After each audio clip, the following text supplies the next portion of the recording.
1300 টাকা প্রতি কুইন্টাল দরে আলু কিনতে হবে সরকারকে এবং এই দাবি নিয়ে সংযুক্ত কিষাণ সভায় পথ অবরোধ জানিয়েছে। পশ্চিমবঙ্গের জলপাইগুড়ি জেলার সদর ব্লকে 1300 টাকা প্রতি কুইন্টাল দরে আলু কিনতে হবে রাজ্যের সরকারকে, এই দাবি নিয়ে শিলিগুড়ি জলপাইগুড়ি সড়কে পথ অবরোধ সংযুক্ত কিষাণ সভার। এ ব্যাপারে শুনবো ব্যবসায়ী কি বললেন। মূল্যবৃদ্ধি হচ্ছে না, এটা নিয়ে কি বলবেন?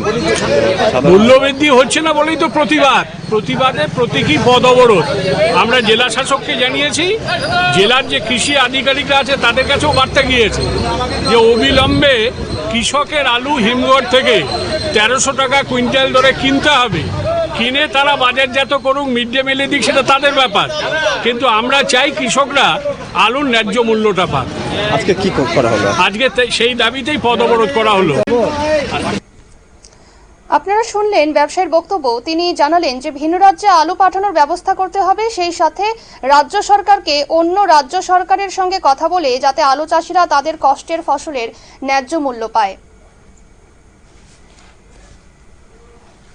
এ ব্যাপারে আরো জানবো প্রাক্তন বিধায়ক গোবিন্দ রায়ের বক্তব্য। তিনি কি জানালেন।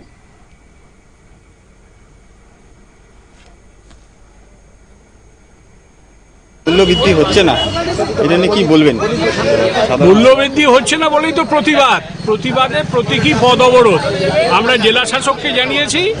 জেলার যে কৃষি আধিকারিকরা আছে তাদের কাছেও বার্তা গিয়েছে যে অবিলম্বে কৃষকের আলু হিমঘর থেকে 1300 টাকা কুইন্টাল দরে কিনতে হবে, কিনে তারা বাজারজাত করুক, মিড ডে মিলে দিক, সেটা তাদের ব্যাপার, কিন্তু আমরা চাই কৃষকরা আলুর ন্যায্য মূল্যটা পাক।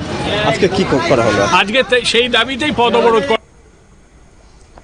তিনি আপনারা শুনলেন প্রাক্তন বিধায়ক গোবিন্দ রায়ের বক্তব্য। তিনি জানালেন যে অবিলম্বে 1300 টাকা প্রতি কুইন্টাল দরে আলু কিনতে হবে রাজ্য সরকারকে।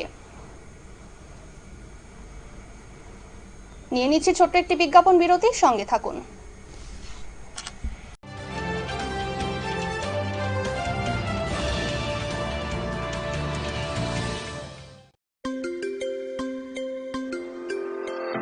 সম্মানিত ফার্মাসি ব্যবসায়ী ও অভিভাবকগণ, আপনি কি বর্তমানে অন্যের লাইসেন্সে ফার্মাসি চালাচ্ছেন?